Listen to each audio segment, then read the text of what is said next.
অনেক সময় তৎকালে টিকিট কাটতে হয়। আপনারা জানেন যারা তৎকালে টিকিট কাটেন যে কি অবস্থার সম্মুখীন হতে হয়। টিকিট পাওয়ার জন্য হাতড়াতে হয়, যখন আপনি পান তখন দেখা যায় তার ফেয়ার প্রাইস অর্থাৎ যে ভাড়া সেটা অত্যধিক বেড়ে গিয়েছে। এটা কি করে সম্ভব, কেন? মৌচাকে ঢিল ছুঁড়েছে জি 24 ঘন্টা, দেখুন। বাজেটে ট্রেনের ভাড়া বাড়েনি তাই খুশি ছিলেন, তবে ভুল ভাঙল ট্রেনের টিকিট কাটতে গিয়ে। কাউন্টারের বদলে এখন রেলের বুকিংও অ্যাপ নির্ভর। 60 দিন আগে রিজার্ভেশনের জন্য লগ ইন শুরু করার পরেই শুরু হচ্ছে যাত্রীদের আসল পরীক্ষা। কনফার্ম টিকিট পাওয়া গেল তো ভালো, আর না হলে আপনাকে এরপর অপেক্ষা করতে হবে পাক্কা 58 দিন। যখন তৎকাল এবং প্রিমিয়াম তৎকাল খুলল তখন আপনি দেখলেন তৎকালেও আর কোনো টিকিট নেই।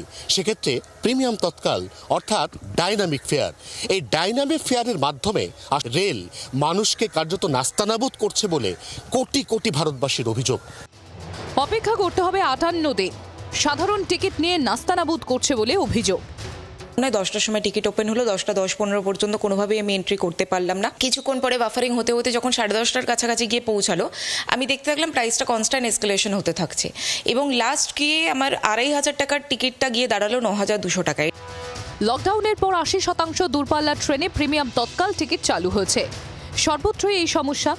প্রিমিয়াম তৎকালের ডাইনামিক ফেয়ারের গোলক ধাঁধায় একবার ঢুকে পড়লে যাত্রীদের দিতে হবে তৎকালের বেস ফেয়ারের 35 থেকে 150% বেশি ভাড়া। আমি যদি একটা ট্রেনের টিকিট কাটি, প্রথম 20টা টিকিট আমি একটা ফেয়ার পেলাম, তারপর থেকে ডাইনামিক ফেয়ারের নাম করে বেরিয়ে গেল। তো আমাদের এটা লজিক কিচ্ছু বোঝা যায় না এবং ইললজিক্যাল জিনিসটা। অভিযোগ, বহু ক্ষেত্রে রিজার্ভেশন শুরুর পর ঘন্টার পর ঘন্টা শুধুই বাফারিং, আর সেই সময় উধাও হয়ে যাচ্ছে সব টিকিট। প্রশ্ন উঠছে, এই টিকিট যাচ্ছে কোথায়? এর মধ্যে কোনো একটা জায়গাতে মাল্টিন্যাশনাল কোম্পানিগুলোকে কি বাল্ক টিকিট বিক্রি? হ্যাঁ, অ্যাবসলিউটলি, ওরা সন্দেহ না এটাই হয় অ্যাকচুয়ালি, কিন্তু ওটা পাবলিক ডোমেইনে আপনি বুঝতে পারবেন না। এর বিকল্প, রেল বলছে চাহিদার দিকে নজর রেখে স্পেশাল ট্রেনের ব্যবস্থা হয়। রেলে স্পেশাল ট্রেনে যাত্রা করতে পারেন। কুম্ভ মেলা উপলক্ষে 59টি স্পেশাল ট্রেন পূর্ব রেলের। হোলিতে পূর্ব রেল 19টি স্পেশাল ট্রেন চালিয়েছে। একই গন্তব্য, একই ক্লাস, ভাড়া অনেক বেশি।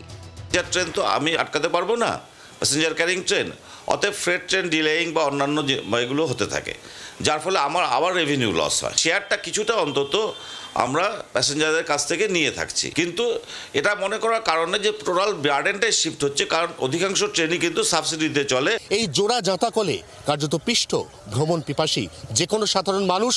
ক্যামেরায় তরুণের সঙ্গে অয়ন, জি 24 ঘন্টা।